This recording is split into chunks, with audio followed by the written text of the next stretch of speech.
All right, everybody. Welcome back to the Chat for God podcast, which I ran about 20 episodes of not too long ago. And then we decided to disband it because my partner at the time, Ashley from Girls Chat, who many of you might know, she just wasn't into it. She had other ideas. We had different visions, creative differences, as they say. So in the meantime, a lot of people have been writing me emails saying that they really loved it, that they were sad it stopped. And I really thought about that, and I started tweeting about, I'd really like to restart it if I could just find someone to restart it with, if I could find the right person. And a few people reached out, but my friend Maren here, who we have joining us today, we talked quite a bit, and we got to meet up actually for a little while in Austin recently. And I think Maren and I are going to give it a go. We're going to try to resume the Chat for God podcast because just due to popular demand, basically. People really enjoyed the concept, so I really want to keep it going. And Maren, thank you for coming on here today for the first time and trying this little experiment at rejuvenating the Chat for God podcast. Yeah, and since I have no context about demand, I'm just doing it selfishly, so I can spend my Sunday chatting for God, which I'm jazzed about.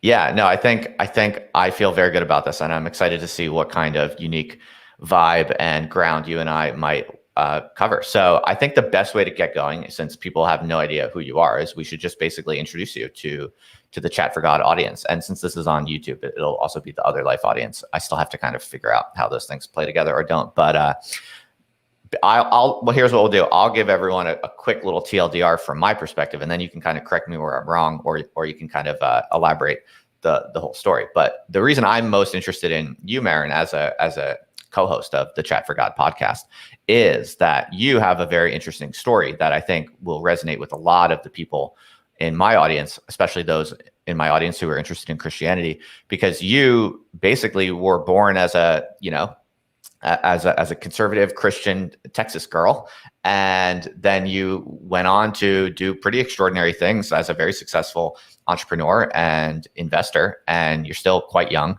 You accomplished quite a lot in a short amount of time, and so you've had this kind of very fast-paced and successful journey out of a kind of Christian conservative background into this like very cosmopolitan, educated, progressive, sophisticated, tech and VC world, and yet you still have a lot of interest in Christianity. You still find yourself called to it in certain ways, but you're not really sure how to define that. And those are things that you're kind of working out for yourself, just like most of us are. And especially people who listen to this podcast, mostly people who are, or I'm sorry, the Chat for God podcast anyway, it's mostly Christian leaning people, but people with kind of complicated or hard to define ways of understanding that. And so you really kind of match that. And so that's the basic background of why I thought, after talking with you, Maren, you'd be a great person to try the Chat for God resumption with. Do you want to maybe tell us a little bit in your own words about that story? Like maybe we could really try to give the listeners a sense of your story. Do you want to maybe take it from the very beginning and tell us a little bit about, what were you like? What was like the young Christian conservative Texas girl like? Oh God, yes, I will. No, I would love to. I also I firstly want to say I've spoken casually with maybe 7 or 8 people about coming on this podcast, potentially, seeing where it goes. And it has been so grounding and encouraging to even find out the number of people who were raised Catholic or who continue to have these questions that are very personal to themselves and who don't have forums for them. And across the gamut, from Uber drivers to people I kind of thought I knew well. And this is one of those funny things that's hard to breach. So. And what did people tell you about the podcast when you said you were going to do it? Were they like, oh no, don't talk to that Justin Murphy guy, he's crazy? Or were they like, a lot of people on Twitter. I was like, okay, guys, I'm pretty excited about this podcast. Will you look at this guy's Twitter and tell me if I'm insane? People like your cover photo. Really? You did that? That's hilarious. You did that. Oh, now I kind of thought I was kind of kidding. Now I'm terrified to know the true responses that you got. No, it was good. I'm here. Yeah, that's true. That's cool. Yeah, you should take it. I do diligence. I'm a successful entrepreneur investor, Justin. Yeah, you're right. Nice. So what other, give me some other feedback. What do people say? Be honest. I'm curious. About your personality and your persona. Yeah, sure. What did they say? I don't know. People were mostly like, he seems thoughtful. I think people felt like we could have a good dynamic because you say some kind of, I don't want to accuse you of being absurdist necessarily, but like you'll play with what is Bitcoin? How do I make analogies? You're fluid about being okay with making analogies to things and like drawing connections, even if they're not academically square or whatever, which I think is good, and just generally a willingness to like say things and ask for forgiveness later. Go to confession, do the things that totally. All right, I appreciate that. Cool. It's always good to know how one is perceived. So, more about you though. Tell us. Take us to the top. Take us to the top. I love Jesus for as long as I can remember. I think I was raised in, as you mentioned, a really Christian conservative household. Was very close to my grandpa in particular. My grandpa's Swiss, and very like Swiss Protestant, stubborn, of the like line of Luther, cares about the Bible, has a kind of like rigor to his relationship with all of that, and took my family to the same church from the time my mom was 2 years old. It's a Bible church in Dallas called Grace Bible Church, and a bunch of folks who attend Dallas Theological Seminary, DTS, also attend this church. So I guess my family still goes there. I went my entire life. I have a tremendous amount of respect and love for that experience. And in particular, I guess that the two early loves that I had were God, my religious context, and like literature and just learning in general. So those things really complement each other.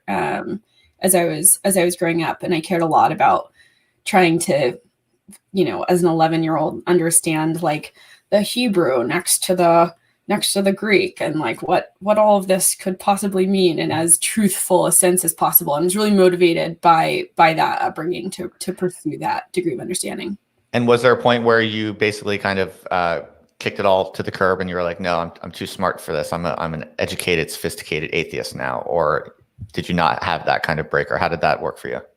Yeah, definitely incremental. I think in that pursuit of like, what is true? What does God really mean? Since for us in this Bible church context, we were really meant to interpret the word, come to a personal interpretation of the word, a personal relationship with Christ, which was salvific in that sense. And I think in starting to be educated in like the scientific sense of what it means to be educated, and really appreciating Jesus's use of allegory and of stories, that's where my line started to blur a little bit, where I was like, okay, well, Jesus is God. Jesus clearly uses these stories to teach us things, perhaps parts of the Old Testament about the Ark, for example. Maybe that's also sort of an employment of a story that's not necessarily true. And then things start to fall, and you don't know what you have left. And then when you need to face big questions like predestination and free will, and these more, can God lift a rock? Can God create a rock so large he can't lift it type questions? You start to have less to fall back on. So all of that was undermining through my teenagehood, but there's just also something incredibly precious and important still there for me. And I've kind of lived that ever since. When you said before that you love God, do you still feel that? Like, do you still say that to people? I say I love God. I just walk around. So, oh gosh, you asked about what young Marin was like. 14-year-old Marin thought that an appropriate thing to do in school was to like write on whiteboards about I love God. I loved God. You were sharing the good news. You were sharing the good news. Sharing the good news. I was thrilled. I was like, guys, Jesus is the best. But you won't. You won't say that now. Do you say this now ever? Like even to close friends?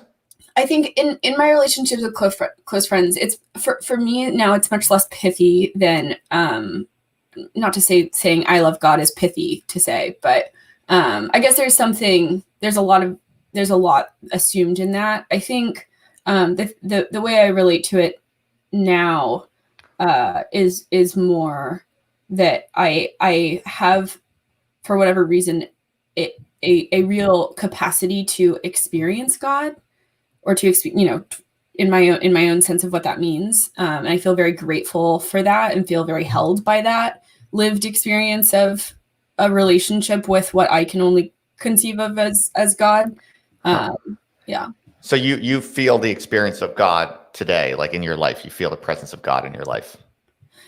Yeah. And it's something I do think, what knock on the door shall be open unto you, seek and ye shall find. It's definitely something that I feel some like creative responsibility to. Sounds great. I want that. I've never had that ever. Like to me, we'll chat about it. What's that? I said we'll chat about it.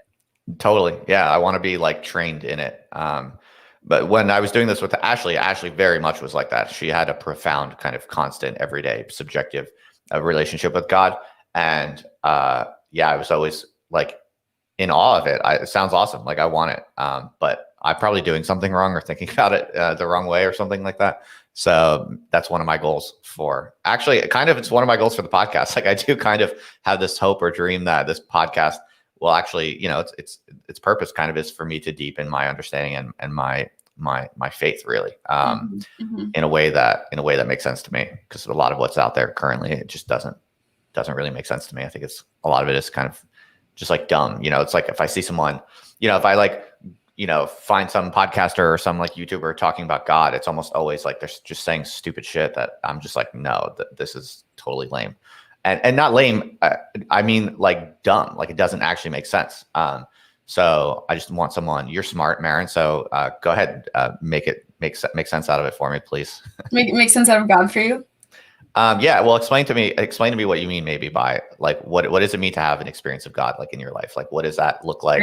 How do you describe it, or how do you make sense out of it? Yeah. A lot of this for me does now, I relate to it in a very, I don't know, philosophical way. It's, God to me is about an understanding of the impossibility of my ever having earned anything, and the profound smallness and helplessness that comes in that inability to have ever earned a thing. I know exactly what you mean. Yeah. I like that. I thought about that too a lot. For me, it was like because I really started becoming Christian again. Like when I was 14 and done with confirmation, I basically kind of like kicked it to the curb and was like too good for that or whatever. And then it was really when I was around like 30 years old, so not that long ago, only a few years ago, that I started really feeling pulled back towards it in an authentic way.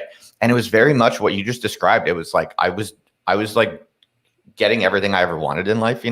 I felt just like very lucky. I had a good job, I had a good wife, and everything was just like my adult life was really coming together really well as I hoped for, as I planned for. And it was just like really, really good. And I was like, just on some deep level, I had this deep intuition that like, I didn't do anything to deserve this. Like, this is not me. Like, to take credit for this would be crazy. Like if I were to take credit for what I've accomplished in my life, I would become like a megalomaniac, because I would be like I would become really narcissistic. And I'm like, it's just factually not right. Like I'm blessed, and people are blessed in different ways. And sometimes people are cursed in different ways, and everyone has their own kind of portfolio of blesses and curses. But it's like, whatever's going on here, it's not me. I can't take credit for this. Yeah. So I know what you're talking about. I think if that's similar to what you're saying, that anyway. No, very, very much so. Yeah. I think that's one thing that religious experience gives you or reminds you is there's this, when people talk about the necessity of religious experience, I kind of think of it as like a necessity to experience our own smallness in ways which we can accept.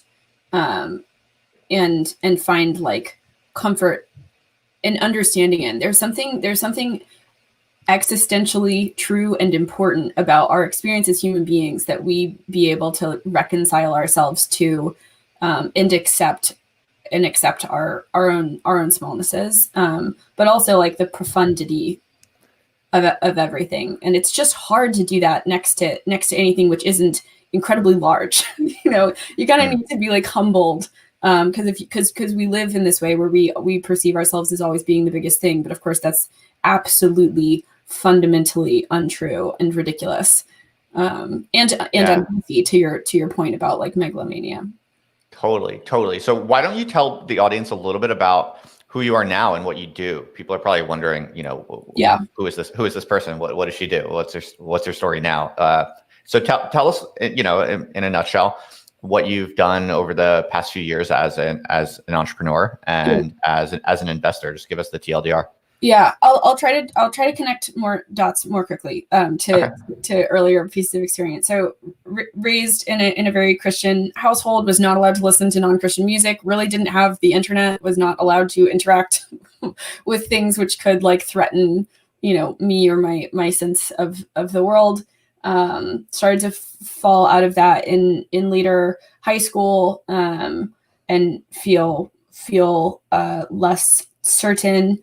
And then in college, started actually attending Unitarian Universalist services. So my like young adult decision about how I would religiously identify was to pursue communion with people, but with more flexibility. I loved the historical backdrop of that. The Thomas Jeffersons of the world, and that I guess like the Enlightenment response perhaps to religion seems to be well encapsulated by what UU at least kind of suggests it is. And proceeded to move to California, was really interested in technology. I always identified very much with loving the humanities, but wanted to change the world. And I actually identify with that deeply as a kind of missionary driven, like that's what I wanted to be as a child. I wanted to be a missionary. I wanted to make people's lives better. And becoming a technologist felt very clearly like the thing that one should do if they want to have a positive impact on people's lives today, or that was my narrative as a 21-year-old, certainly. So I came out here, didn't know exactly what I wanted to do, founded a company. It was an AI company called Clara Labs. As it were, we were saving the world by scheduling meetings for people, which is a kind of roundabout way of saving the world. We can get into that some other time. But I had also along that time founded a nonprofit called Interact. It's a fellowship program of young technologists, which I pulled together when I myself was 21, and has been operating in background for almost a decade now, and has been just a big source of joy and meaningfulness in my kind of daily experience. And circumstantially, the place I've been most likely to talk about religion and Christianity by far is in the Interact community, and with this group of technologists who are, I guess, more open to introspecting, thinking about themselves, thinking about their impacts, and outside of Interact have had very little real forum for chatting for God, other than like me with myself. And I've definitely persistently read and kind of tried to stay in the loop, maybe a little bit overly academically, even like maybe a little bit in the like theology realm, a little bit less like boots on ground. Just talk about your experience of God, So I have a sense, and you can tell me if this is true in your experience or not, but I have a sense that there's a lot of kind of closet Christians in tech. Maybe not closeted Christians even, but kind of quiet Christians, somewhere between truly closeted Christians and just kind of quiet Christians. Because I've met a couple, and like Nicole Williams, for instance, she's not closeted about it, but she's very smart young woman, kind of in tech and investing circles, and she's a Christian. And from talking with her and a few other people, I get a sense that there is quite a little community of pretty legit Christians in in tech and investing circles. Is that your sense or no? I think there are some people who will openly identify as Christian. I think a lot of people struggle with the conflict that they feel between how much that understanding of the world has given to them and how valuable it has been. And even just having a vocabulary for talking about shame or about grace or about like your own failure versus, the baggage, I guess, that they perceive comes with identifying as Christian, be it that it's like not sufficiently West Coast elite or really at the level of like, what does identifying as Christian require of me? Like how can I honestly identify this way? And I will say many of those folks in my experience do happen to be transplants, like relatively far more folks from the Midwest, from Texas, who end up on the coast. I think struggle with this and like trying to integrate those parts of their lives into this new environment, which is you're just supposed to believe that like if you weren't raised religious, you would never have missed it, and it was kind of a relic, which is no longer necessary in modernity. Yeah, well, I definitely think that there is in kind of high education circles, high IQ circles, high income circles, there's definitely a kind of bias against religion or Christianity. I mean, it's increasingly popular, actually, now that I think about it.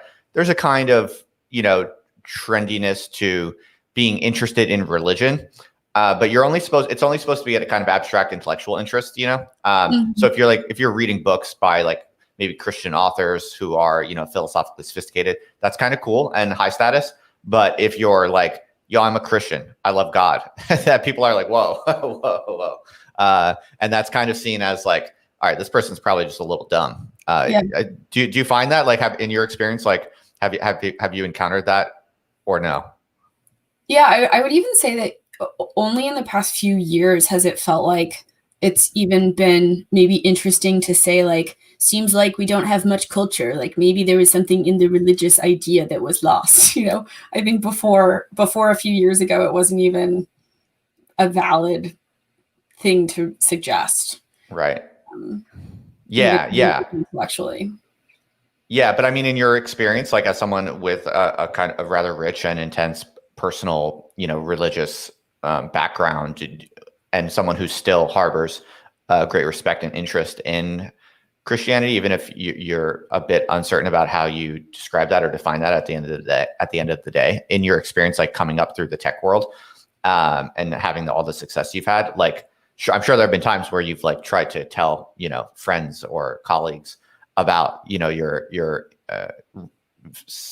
interest in God or the faith or what have you. And, have you encountered, bias or like a stigma or not really? It very much depends on who you're talking to. I would say scientists are actually really open, relatively speaking, I've found, to like religious discourse and like conceptions of God, and really provoked by them by and large. I think the like investor entrepreneur world is really prefers the Stoic model of like, you shouldn't even need those things to begin with.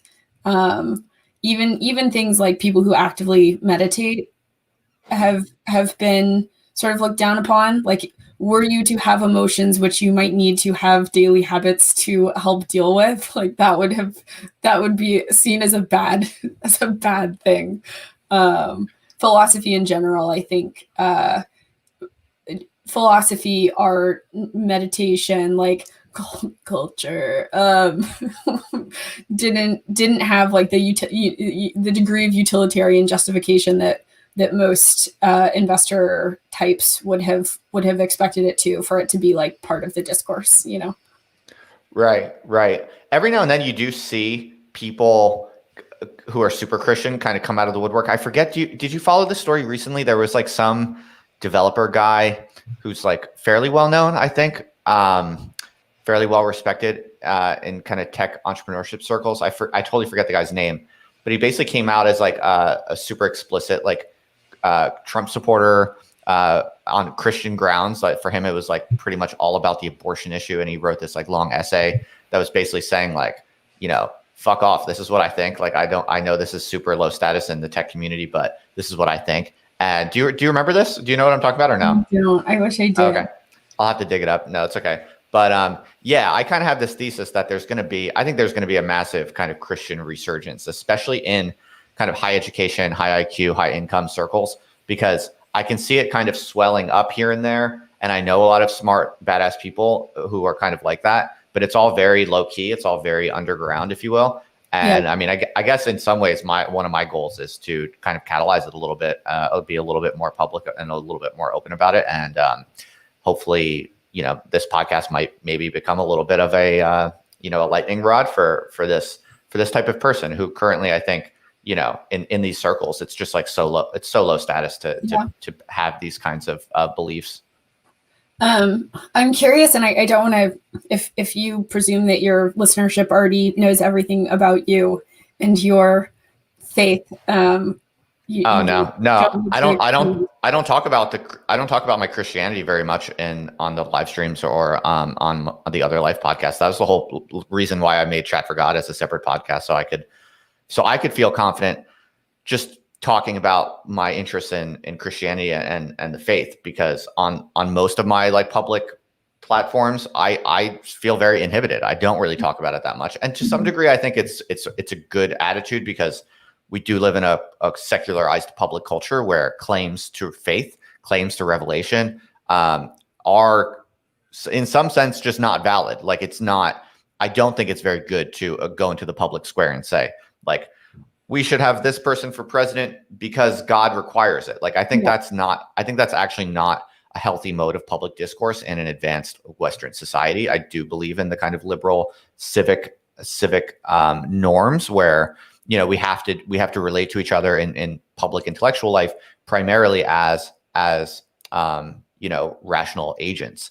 I do think there's a lot of good to that. So the inhibition I feel talking about my own faith in public life, I think is healthy to some degree.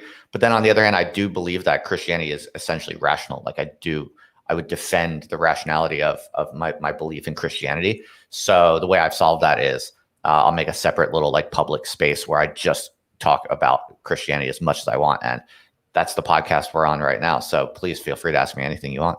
Yeah, I think it's probably easy to start with just, if someone were to say, Justin, how do you rationalize identifying as a Christian? What is your response? Yeah, I usually say something like the following. When I read the books and I look at the basic ideas of Christianity, I'm just like, holistically, this is true. It just makes so much sense and it fits life so well. It fits my experiences and observations about what is good to do in life and what succeeds in life and what is bad to do in life and what does not succeed in life. It fits all of my intuitions and experiences and observations. In other words, that it fits all of the data I have about how the world works and how life works.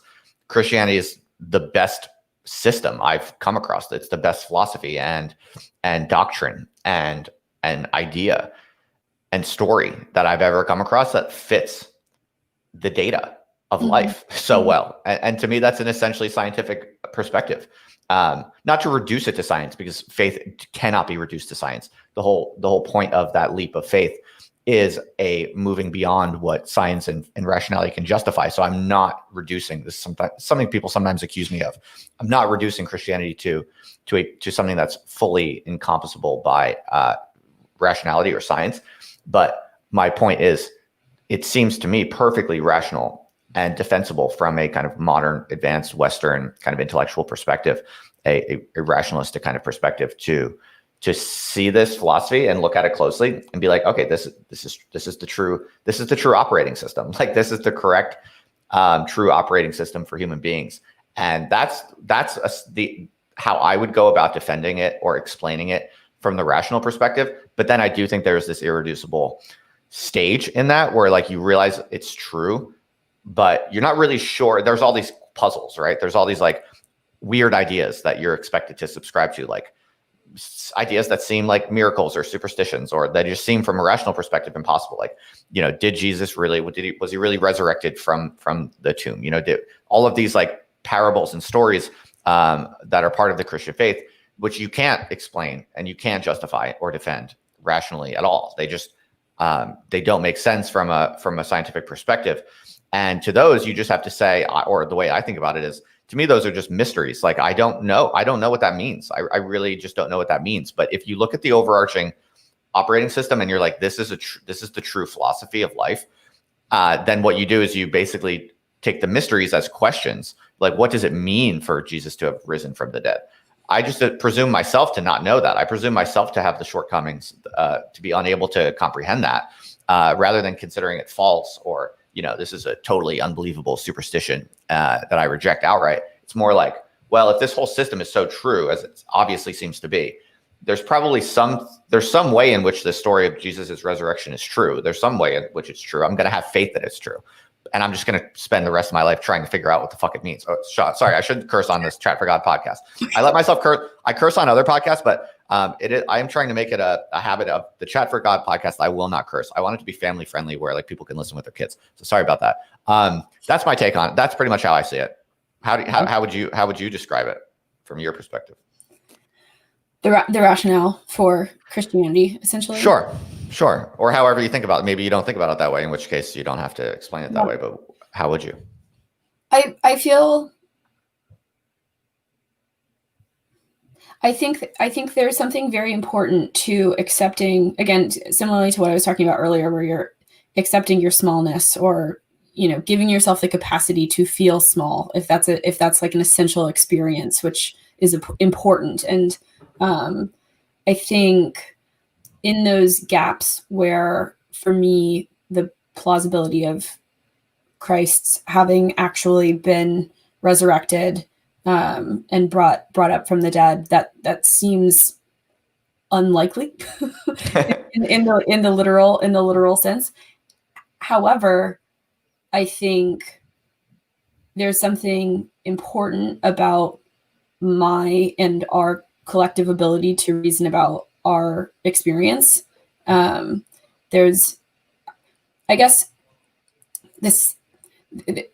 It's kind of in the pragmatic school of thought. Sorry to get a little overly philosophical, perhaps, but no, do it. Like the John Dewey, and I've recently been reading a philosopher called Richard Rorty, and they do a beautiful job talking about how value is about usefulness, or the things which we should pursue in the world are usefulness over truth at some level. And this can be really contentious to fight, but I think that there's this idea of like an objectively true phenomenon that is just absolute, that we're pursuing, and that I think science should pursue and has a responsibility to pursue. And there are many things which we cannot defend in that way. We cannot say are objectively true. But we still have our lived experiences, and presumably at the end of it all, the reason that we are pursuing truth is to some human or humane end, right? To some like value that we have in living and in like interacting with each other. And I think ultimately that does bend to what is useful. And insofar as something is untrue, it is not useful to believe because you'll hurt other people, right? But insofar as something is useful, it is true in some real sense. That's important, even if you find it empirically. Does that make sense? Yeah, totally. One of my favorite Christian thinkers and writers is William James, who of course is associated with this moment in American philosophy. And I completely agree. I think there are a whole bunch of other rational arguments that you can make in favor of Christianity, and that's something we can catalog those for sure over time, as I'm sure we will. But there's also a kind of interesting alternative approach that I like, which is essentially the kind of aesthetic angle, which is to just basically say, it's almost like if something is sufficiently beautiful, you can kind of just choose to go all in on it as a kind of creative venture almost. And that's sometimes how I see Christianity is it's this kind of canvas in which, well, first of all, it's this kind of extraordinary epic story associated with also just absolutely epic artistic achievements. Totally. And it has this just massive, incredible, fascinating, inspiring, stimulating, exciting storyline that's like open-ended, and it invites you to like plug into it. And on some level, I want to say to people, like, this is just such a badass, like, it's so massive and it's so impressive that it's just like, whether it's true or false, maybe sometimes I think what faith might mean is like just giving yourself over to the work of art and making of yourself a work of art and kind of disregarding whether it's true or false. In some sense, there's this kind of aesthetic understanding of faith, possibly, which intrigues me, where you're just like, no, this is the most beautiful story ever, and I want to make my life the most beautiful story ever. So I'm gonna weave myself into this most beautiful story ever. And maybe that's a justification. I'm not sure. Maybe some people would think that's like heretical, but I think about that sometimes. Do you ever think about anything like that? Or oh, totally. Oh my gosh, how many theories of beauty do I have? Well, hit us with your favorite. Hit it. Oh, well, whatever. Just riff on that if you want. No, I think that aesthetic defense is real. I think that, I mean, you mentioned great art that has been produced through time. So much of what has been truly masterful that we've ever accomplished has been religious. And I think if you see, I love art personally, and I do love a lot of contemporary art, and the past century of what we've been able to produce is very inventive and very interesting.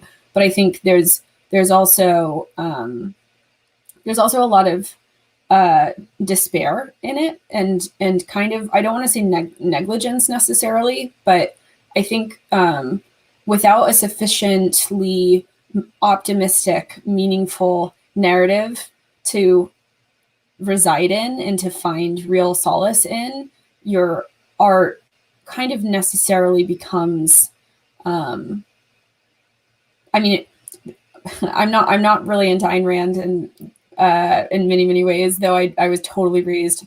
I skipped the piece of my falling out of my religiosity in which I became obsessed with Ayn Rand, which I think is actually totally normal and happens all the time to teenagers. Dude, that's hilarious. You just said that, because I had an Ayn Rand period in high school. Totally obsessed with Ayn Rand. Read all of her books in a few years in high school. That's very funny you said that. Exact same shit. and talk about like low status ideas or figures to mention.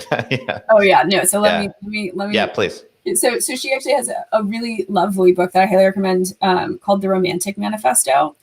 And she herself is a phenomenal artist. Like, nobody does not matter if you do not like her or believe anything she says. Brilliant artist. And so to see her theory of art and what it means to be an artist is very interesting. And the thing that she says that she believes art does is it reveals the metaphysic of the artist, right? So you are showing to people what it is that you essentially believe about the nature of reality through your art. And she identifies Atlas Shrugged, etc., as being artistic works, right?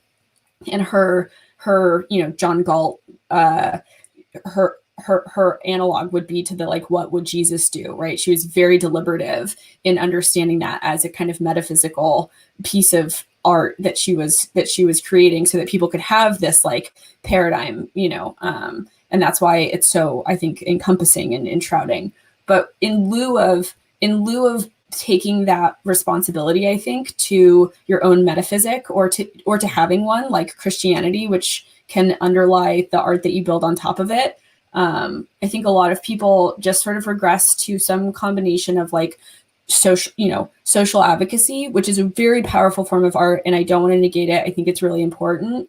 But it's just, I guess, to the point of wanting to be small next to something, it's just a kind of sad thing to be small next to. It's political. it's immediate, it's not universal, it's identitarian, right? It's about like an identity which is at odds with another identity, as opposed to something which is like essentially universal. And so a lot of contemporary art without this kind of Christian level epic philosophy metaphysic backbone that you can use to kind of creatively expose lots of other endearing hopeful stories. I feel like things become social and identitarian, or just kind of despairing and just sort of like absurdist, you know, and the creativity becomes more about the medium, right? More about the material, like literally what materials am I using? What innovation happened here, like relative to the history. And then it becomes very linguistic, very intellectual, very inaccessible to the vast majority of people who don't understand that kind of historical context for like why it is that they actually did something interesting or inventive here. And neither of those are like the kind of soul-giving artistic experiences that art which was produced in these religious contexts or with intentional like metaphysic structure or backbone are, at least to me in my experience. Right on. Yeah, no, I totally hear what you're saying on that. So, you know, you and I don't actually know each other very well. Like people listening to this might think we're longtime friends, but we're not. We know each other mostly through the internet, and we've only ever hung out in person one time. And so like part of the fun of doing this, you know, if you enjoy doing the podcast and we keep this going, will be just basically kind of you and I getting to know each other on pretty basic matters. So I feel like we've done a good job of kind of covering the larger contours of your life and how you went from being a kind of culturally conservative Texas girl to, you know, your career in tech and entrepreneurship and investing and all of that.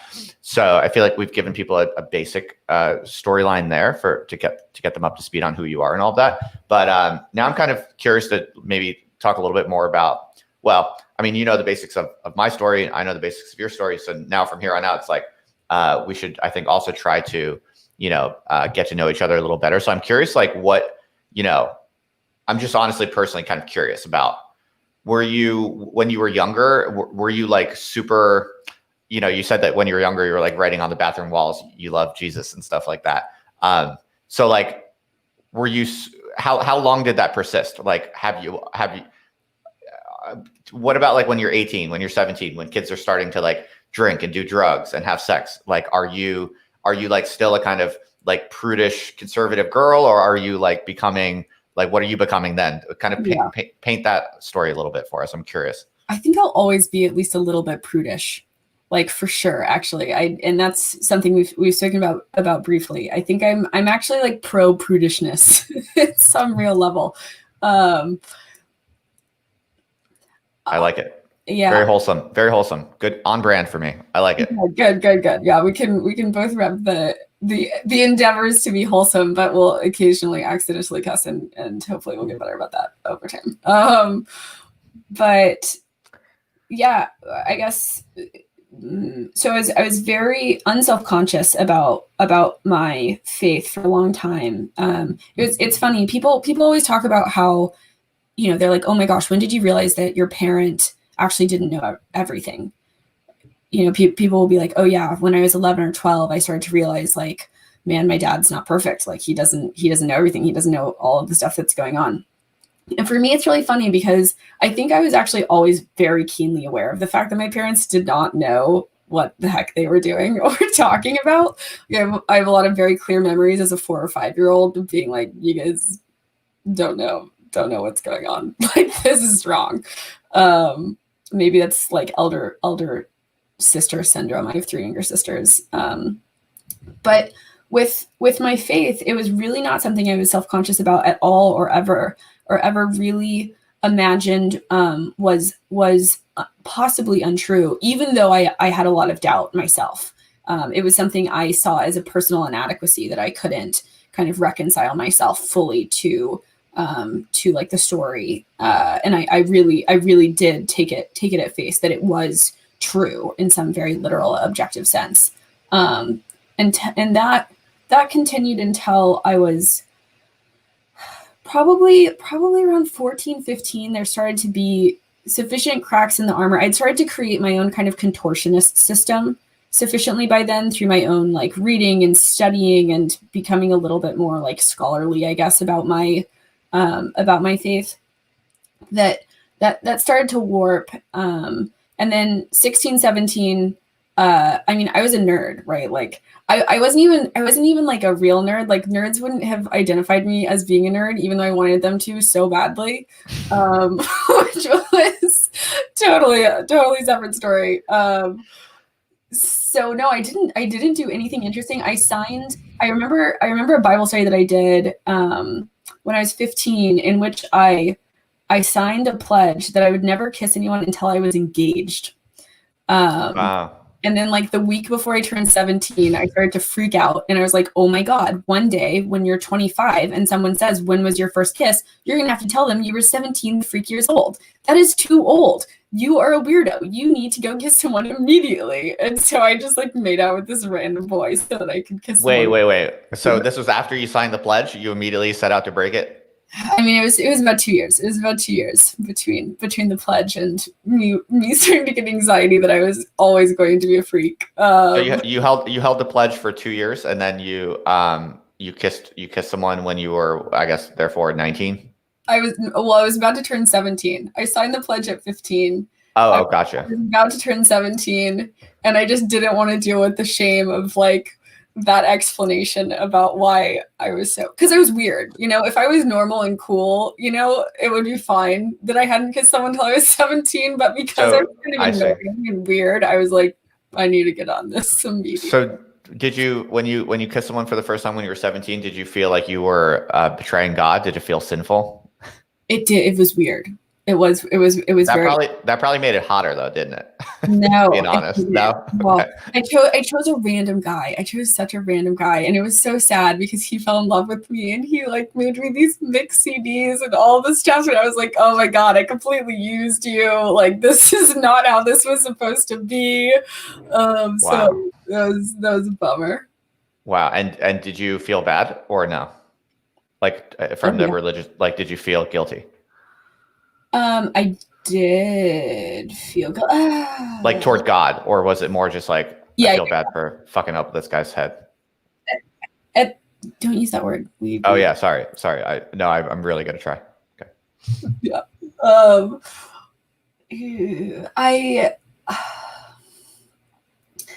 I think I was really trying to fight with like my relationship with all of that at that point. I knew that I had put a lot of pressure on myself, right? I knew that God didn't expect me to not kiss anyone until I was married, right? That I knew that was a commitment that I was making out of an effort to be as like pious and committed as possible. So I don't think I felt that guilty about kissing someone.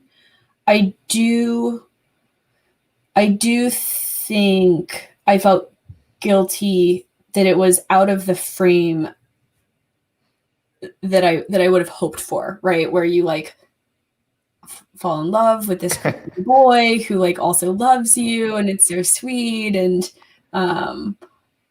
you like, there's a lot of frame of reference, I guess, for what it would mean to be physically intimate with someone who understands that and has been raised that way as well. And like the amount of respect that you put in that entire experience. And I did feel badly that I had kind of ripped that away. Yeah, that's kind of interesting because from my upbringing, like I remember you're not allowed to have sex until you're married, but kissing, I don't even remember that being stigmatized in any way. Like I was hoping to kiss girls like as soon as they would have me, you know, like I don't ever remember there being any compunction whatsoever about kissing girls. Is that Catholic? I hate to, so I have, we need to talk more about like the Catholic versus kind of Protestant.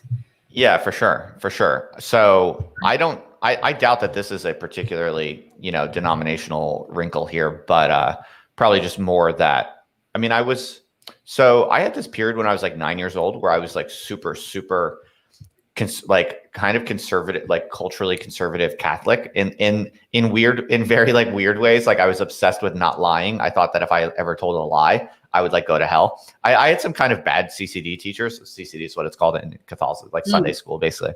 I had a couple bad ones who I think were just some combination of actually dumb and like a bit bitter and nasty people. And I somehow got it into my head that, you know, if I ever told a lie, I would like definitely go to hell. But then I got it into my head. I'm a bit like, you know, over analytical type of person, and I get kind of obsessed with certain ideas and kind of like take them to extremes, I think, is a personality trait of mine. And I had a period, it was a serious problem, like for about a year or two. It was kind of like an OCD. It was almost like an OCD issue. Looking back on it, I didn't know that then. I wouldn't have that word for it. But it was like anytime I would have a conversation with someone, if I feared that maybe they misunderstood something that I said, I was afraid that God was watching that and defining it as me lying to the person. And I would do really like ridiculous things, like call people on the phone the following day to clarify what I said in a previous conversation. And then like completely trivial things too. It's like not even important whatsoever, just because I was anxious thinking that maybe they misunderstood and therefore God would call that a lie and I would go to hell. Like I did this kind of like obsessive compulsive, like fact checking on myself behavior for like a year or two when I was around 9 years old. So with those kinds of exceptions, I did have those kinds of periodic serious investments in what I was learning about Christianity. But other than that, like once I started growing up and was like, I mean, first time I kissed a girl was, I think it was 5th grade, if I remember. How old are you in 5th grade? I don't know. Or 6th grade. How old are you when you, how old is that? How old 10, is that? 11, maybe you're 12, generously. Yeah, let's say 12. Let's say 12, okay. Probably 11 feels, I think it's probably 6th grade, 12 maybe.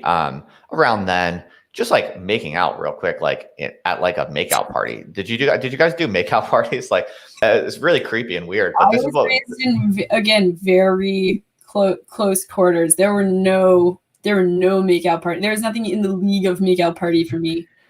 Yeah, so this was something that happened basically around like 12 years old, which is crazy young. Like that is so degenerate that little 12-year-old kids all these like sweet little dangly objects or whatever. Oh my God. In retrospect, it's horrifying. And actually, this is one of the issues I've become most culturally conservative on is like sex and young people. I'm like, when I have kids, like I'm going to be the most reactionary, controlling father ever. Like there's no way my son or my daughter. And it's not just like a controlling of women type thing. It's like my son as well. Like there's no way. I'm going to do everything in my power to discourage them from having sex, like, or even making out before like 18. I think it should be illegal. I think it should be like, I seriously think our society should be way more focused on controlling and preventing early age sexual interactions, even things like making out, just because it is really emotionally impactful. It really is, and it really matters. And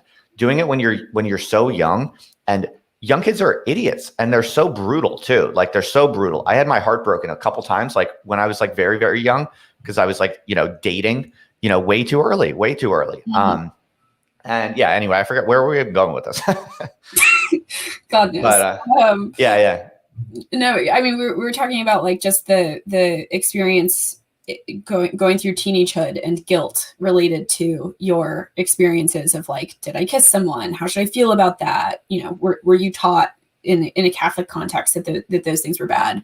Oh, right. Yeah. So for me, like by the time I started like kissing chicks, it was like I didn't even connect that to religion. I don't remember feeling bad about that at all. I was just pumped. Yeah. I will say the OCD thing is really very interesting because I actually had a very similar experience at about the same age, like 10 years old. And I mentioned basically that I took everything as being true. And so if I couldn't myself personally internalize that some Christian concept was true, and if I couldn't live by it, I felt terribly badly. And in that case, my obsessive thing that I would do multiple times a day was reaccept Jesus Christ to be my Lord and Savior, just like over and over and over. Because I was like, I may have messed it up. I could have done it wrong. Like I need to really create space for this decision is important. I wonder if that's like less likely of a thing for someone who's Catholic to do, but the whole Protestant notion of like your choice to accept Christ and this like space that you create for him in your life, and the acceptance of spirit, you know, in your body, was, I mean, it's a lot of pressure to like figure out how to do that, or it was for me, you know, and not, yeah. So the OCD response is an interesting shared experience for sure. I wonder if other non-religious kids have like equal levels of OCD, or maybe we're just OCD. Like I'm probably, I don't know. Yeah, it's a good question. No, I mean, I doubt that it's religion causing it. It's probably more that people who are highly kind of analytical and scrupulous about things. Scrupulosity is probably the trait that's really at work here, I think. Because in some ways, like OCD is like a kind of extreme pathological scrupulosity around things that don't even call for it. But it's probably more likely that just scrupulous people incline towards the rules and rituals and regulations of religion, perhaps. So it could be a feedback loop a little bit. So yeah, that's fascinating, going through the childhood stories. I'm trying to think if there's anything else kind of notable for me when I was young. Did you ever have any religious career aspirations?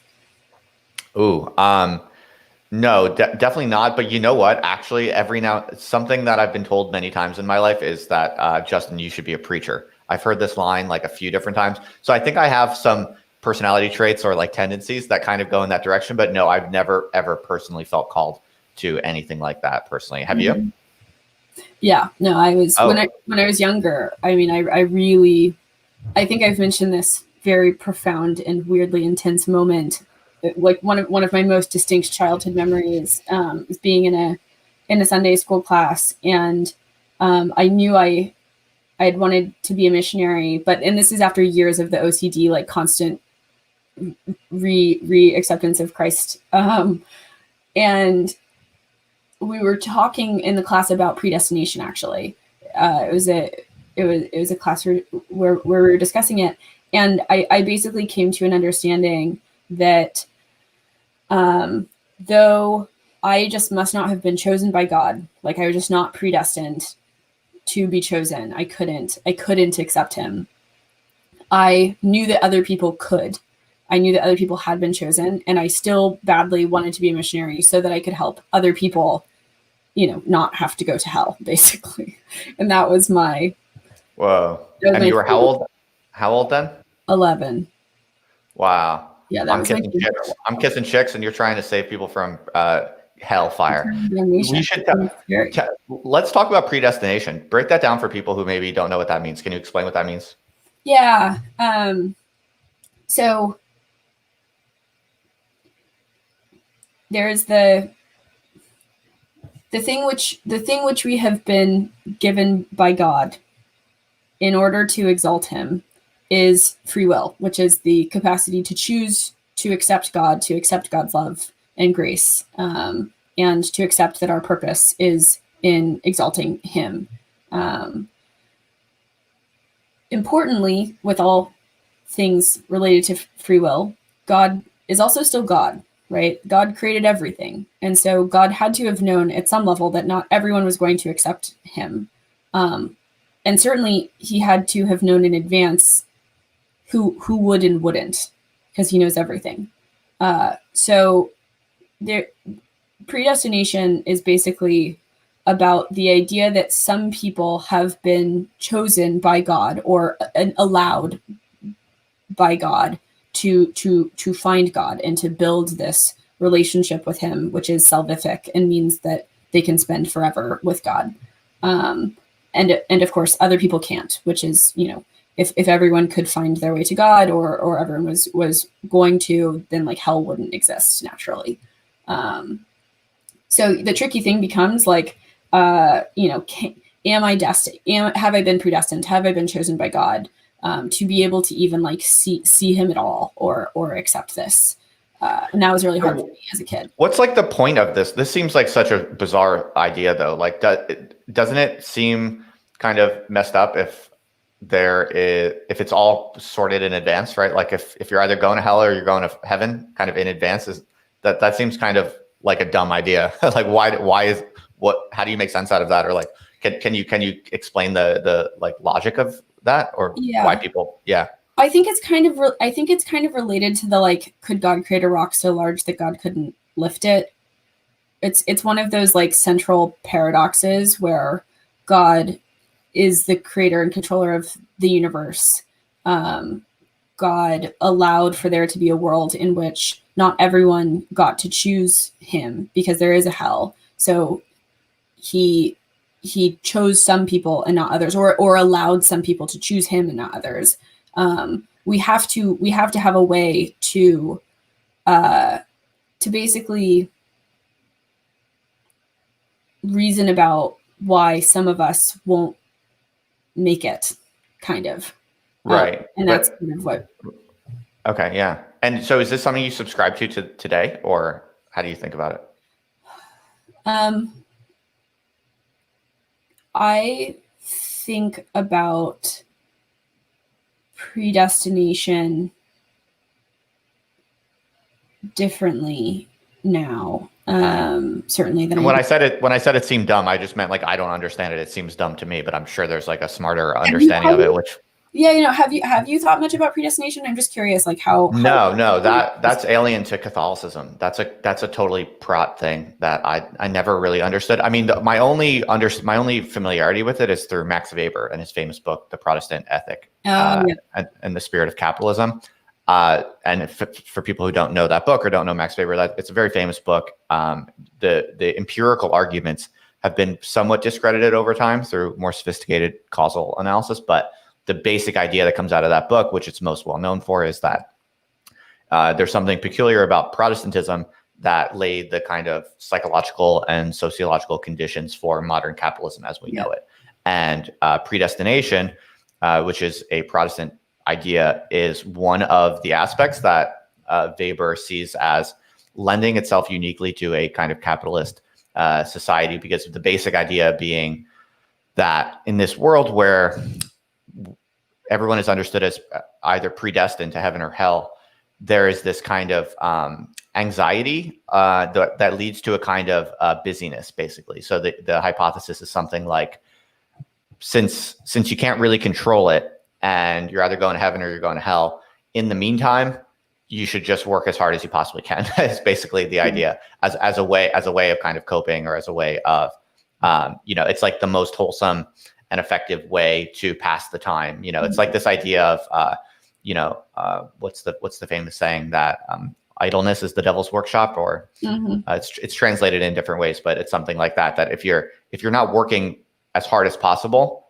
then you're giving the devil room to enter your life. And Weber made the argument that this was a kind of empirical correlation, that the Protestants who believed in predestination had this much more anxious, hardworking attitude of always trying to fill the time with productive labor. So that's in a nutshell Weber's argument.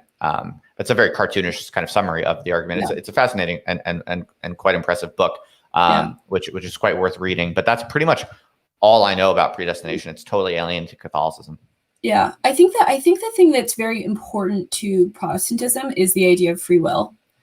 Basically, right? You, like Luther said, you interpret this work, you develop your own personal relationship with God through your understanding of, this text and your direct experience of God. And actually, it's funny. We'll talk more about like my relatively more direct experiences of God versus perhaps you're not experiencing that as much, and that might be a practice which has indoctrinated me in the idea that I should in fact be in a personal relationship with a God that I can like embody at some level, or that embodies me rather in a quite real sense. And so I've probably come to associate some of those moments of smallness, etc., which feel profound, as essentially that, in a way that you may just not have that like label, or something. And then you learn how to recreate those experiences, once you identify them. What is it? Somatic therapy is all about like recognizing feelings that you have in your body and being able to like identify them better in the future, and blah blah. So we'll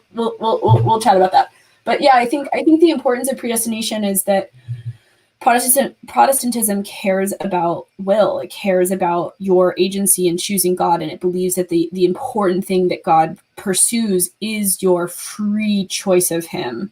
But obviously, not everyone does, and God had to have known that. So predestination is basically just a way of acknowledging that the fact that God gave us this free will to choose Him means that He also had to let some people not choose Him, and of course, it's not really their fault at the end of the day, in a way that becomes the hard thing, right? You'll talk to some people about predestination and they'll say, no, God, the classic case is like, what if there was a child, in some country raised in a different religious context who never even heard about Christianity, who never even had this possibility of accepting Christ and being saved in this way, and the response is usually like, no, God has kind of accounted for that somehow. That person wouldn't have had the capacity to accept this gift by grace, even given it in any context, and we just need to like kind of be deferential to God's kind of reckoning with that. Right on. Well, Maren, we are coming up on we're now past an hour. I think that's a healthy stopping point, because I could talk about this stuff all day, as I'm sure you could too. And sometimes it's good to, have an artificial stopping point just to make it nice and tidy. But I'm curious, before I let you go, this is our first experimental, test run of resuming the Chat for God podcast. What did you think? How are you feeling so far? I mean, I feel good. I've never done a podcast. I've never done anything like this. This is like a subject that matters a lot to me, and but it's very personal. So it'll be really interesting to kind of unpack it and like figure out which things, once I hold them up to the light, like make any sense. I think we all develop our own, especially around God. Like we end up kind of developing these like largely feelings-based narratives, even. And pulling those things out is an exercise I'm very excited for, and I hope people at least identify with like the difficulty of that effort and feel some solace in being with other people who are fumbling around like. Totally. I feel, but how are you? Let's be honest. Most of the people here they're really here for the juicy stories from my childhood about all the things I've gotten into. No, this was fun. And for people listening, go and subscribe to the Chat for God podcast. You can find it wherever you get your podcast. Just search Chat for God. And we're going to do at least another handful of episodes. I'd like to do things in kind of short experimental units, see if we like it or not, and see how we feel. So we're going to do at least a handful more episodes, Maren and I, and let us know what you think. If you have any feedback, we're happy to hear it. But please do subscribe to the podcast and listen to this later on your phone. And yeah, that's pretty much, I think, all we got for today. And Maren, thank you very much for trying this with me. I hope we get into a good groove that we both appreciate. And yeah, cool. We'll see what happens. So thank you, Maren. All right, folks, for those of you listening or watching on YouTube, go ahead and subscribe to the channel, and I'll be back on here for something else sooner or later. Thanks, everyone, as always. All right.